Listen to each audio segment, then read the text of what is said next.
वो महिला थी। हम यदि अन्न की बात करें तो उसके लिए हमारे यहाँ पे जिस देवी की कल्पना की गई है, जिस देवी को मानते हो, मानने को, वो एक महिला है जो घर चलाती है ना। और हम शक्ति की बात करें तो शक्ति, हमारे यहाँ शक्ति का स्रोत हम माँ दुर्गा को मानते हैं। तो हमारे जितने महत्वपूर्ण पद है, जो महत्वपूर्ण जिम्मेदारियां हैं, वो सब महिलाओं के पास रही है वैदिक कालीन व्यवस्था से, और आज तक महिलाएं लगातार सशक्त आपको दिखाई दे रही है। यहाँ देखें, इतनी सारी महिलाएं और मात्र 4 पुरुष हैं और हमसे ज्यादा संख्या में महिलाएं। तो महिलाओं की जो परिस्थिति है वो बहुत मजबूत स्थिति है। महिलाएं कभी भी कमजोर नहीं रही है। और फिर जैसे ही 1947 में हमारा देश आजाद हुआ, महिलाओं को बहुत सारे अधिकार हमारे यहाँ पर दे दिए गए कि महिलाओं के साथ घर में हिंसा हो तो उनको कानूनी अधिकार है, महिलाओं के साथ शादी हो गई और पति परेशान करे तो उनको अधिकार प्राप्त है, महिलाओं के साथ कोई छेड़खानी करे तो उनको अधिकार प्राप्त है। मतलब महिला के साथ कुछ भी अगर घटना घटित होती है तो ज्यादा जो सुविधाएं है वो महिलाओं को प्राप्त है बजाय किसी पुरुष के। तो महिलाओं के जो अधिकार है वो कभी भी कम नहीं रहे। कानून में भी महिलाओं को बड़ा सशक्त माना गया है, कानून में भी महिलाओं को बड़ा जो एक मजबूत स्थिति में रखने का प्रयास किया गया है। देखिए, एक चीज आप समझने का प्रयास करिएगा कि हमारे यहाँ पर महिलाओं को यदि कमजोर करने का किसी ने काम किया है तो खुद महिला ने किया है। पुरुष कभी नहीं चाहता कि महिला कमजोर रहे। क्योंकि मैं पुरुष वर्ग का प्रतिनिधित्व करता हूँ, इस कारण भी ये बात मुझे कहना पड़ रही है कि पुरुष कभी नहीं चाहता कि महिला कमजोर रहे, लेकिन एक महिला ही चाहती है कि महिला जो है वो कमजोर हो जाए।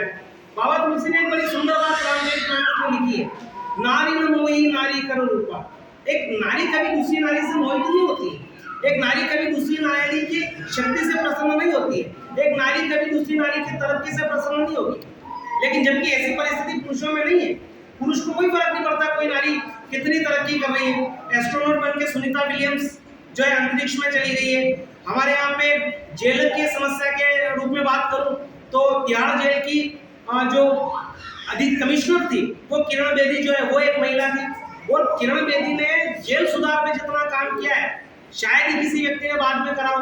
प्रार्थनाएं प्रारंभ करी जेल के सुधार के लिए जो कर सकती है वो किरण बेदी ने करा है। और एक किताब किरण बेदी ने लिखी है, आप लोग भी जो उससे जुड़े हुए पढ़े कभी, यह संभव है। जेल व्यवस्था को लेकर इतनी बढ़िया बुक उन्होंने लिखी हुई कि क्या जेलों में होता था, कैसे उन्होंने सुधार किया। तो कहीं ना कहीं बड़ी अच्छी चीजें जो है, बड़ा अच्छा जो नवाचार है वो महिलाओं ने करा है। बाहर रंगोली बनी हुई, जिसने भी बनाई बधाई का पात्र है। उन्होंने लिखा है कि बेस्ट आर्किटेक्ट है महिला इस संसार की। और बेस्ट आर्किटेक्ट का मतलब क्या है? जो मानव का सृजन करती है, जो मनुष्य को बना देती है। हम पैदा हुए हैं तो हम किसकी वजह से? हम महिला की वजह से हुए। अगर महिला संसार में न हो, संसार से महिला नाम की जो शख्सियत है उसे अगर हम थोड़ा परे रख करके जीवन की कल्पना करें तो नहीं हो सकता है। नव जीवन देने का काम महिला करती है। तो संसार की सबसे बेस्ट आर्किटेक्ट तो है कि वो आपके ही जैसा प्रतिकृति बना करके दे देती है।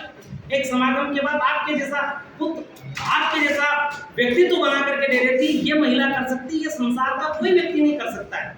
तो महिला इसीलिए परमात्मा के बाद माँ को दर्जा दिया गया कि माँ जो है क्या, माँ महिला होती है। एक बच्चा, ये बच्चा यहाँ पर ये सबसे ज्यादा सीखेगा किससे? उसकी माँ से सीखेगा। एक माँ अपने बच्चे को जो बना सकती है वो संसार में कोई नहीं बना सकता है। तो माँ का बहुत बड़ा रोल है, मातृत्व का बहुत बड़ा रोल है, महिला का बहुत बड़ा रोल है। तो आपकी जो रोल है, आपकी जो भूमिका है वो बहुत सीमित नहीं है, आपकी बड़ी भूमिका है। खैर, आप किस कारण से यहाँ पर आए हैं इस विषय में नहीं जाते हैं, लेकिन परमात्मा करे, हम भी प्रार्थना करें कि आप जल्दी से यहाँ से मुक्त हो। और मुक्त होकर के जब जाएं तब अपना जो शक्तियाँ हैं उनको आप पहचानने का प्रयास करें। क्योंकि महिलाओं ने इस संसार को जो दिया है वो शायद कोई नहीं दे पाए। मातृत्व का बहुत बड़ा योगदान रहा, महिला शक्ति का बहुत बड़ा योगदान रहा है। और आज तो आप देखिए हमारे यहाँ महिलाएं प्रधानमंत्री बनी है, एसपी, कलेक्टर, मुख्यमंत्री, राज्यपाल, न्यायाधीश, वकील, जो चाहे वो महिला बन रही है। तो महिलाओं की जो शक्तियाँ हैं वो कम नहीं है। और हमारे यहाँ तो यदि हम धर्म की बात करें तो हमारे यहाँ कहा यत्र नार्यस्तु पूज्यन्ते रमन्ते तत्र देवता यत्रास्तु न पूज्यन्ते सर्वात्र तलाक्रिया। जहाँ महिलाओं की पूजा होती है वहाँ देवता निवास कर रहे थे। आए थे, जेलर साहब से बात हो रही थी, बड़ी अच्छी बात इन्होंने कही कि हमारे वहाँ लड़कियों से पैर नहीं छुआते हैं, लड़की को देवी का स्वरूप माना जाता है। तो हम तो देवी मानते हैं, देवी मान करके आपकी पूजा करते हैं। तो कहीं ना कहीं हमारे मन में आपके प्रति सम्मान है।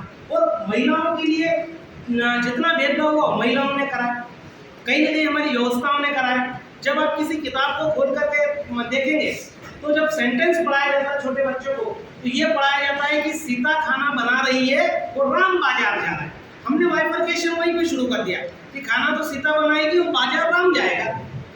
हमने ये बाइफरकेशन शुरू कर दिया। तो ये किताबों से शुरू हो गया। हम ऐसा क्यों नहीं बनाते हैं कि सीता बाजार जा रही है और राम खाना बना रहा है।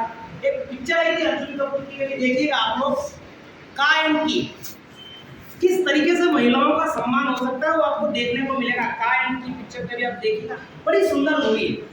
तो महिलाओं की जो सामर्थ्य है उस सामर्थ्य को सिर्फ जगाने का प्रयास करना है, उस सामर्थ्य को आप पैदा करें, तो आप कहीं पर भी कमजोर नहीं है। मेरा आपसे सिर्फ यही निवेदन करना है। दूसरा, कानून में आपको बहुत सारे अधिकार मिले हुए हैं महिला होने के नाते, उन अधिकारों को आप पहचानने का प्रयास करें।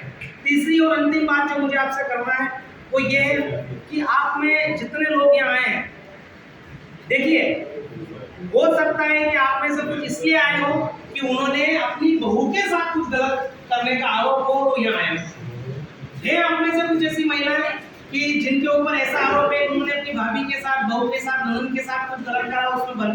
कितनी महिलाएं ऐसी?